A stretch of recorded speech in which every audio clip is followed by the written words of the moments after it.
নমস্কাৰ সকলোকে মই পুনৰ নতুন এটা ভিডিঅ'ত স্বাগত জনাইছোঁ। আজি SCERT ফালৰ পৰা SCERT D.EL.ED পেট এক্সাম 2022 সম্পৰ্কে এখন নথিছ জাৰি কৰা হৈছিলে যে অহা ইংৰাজী 29 তাৰিখে হ'বলগীয়া পেট এক্সামৰ টাইমটো চেঞ্জ কৰাৰ সম্পৰ্কত। গতিকে বহুতে কমেণ্ট কৰি আছিলে, মই ভিডিঅ' বনাইছোঁ ইতিমধ্যে।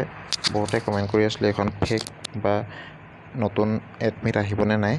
গতিকে আমি যদি অফিচিয়েল ৱেবছাইটটোত যাওঁ SCERT.ED.ED যাওঁ, তেতিয়া দেখিবলৈ পাম SCERTয়ে ইতিমধ্যে নতুন টাইম শ্বেডিউল ছেট কৰি এডমিট জাৰি কৰিছে। আপোনালোকে ডাউনলোড কৰিবলৈ SCERT.ED.ED যাব।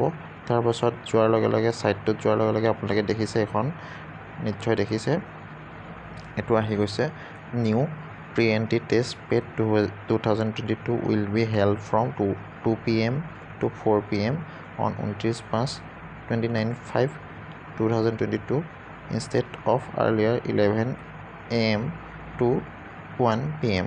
Click here, দেখিছে, click here to download revised admit card for PET 2022.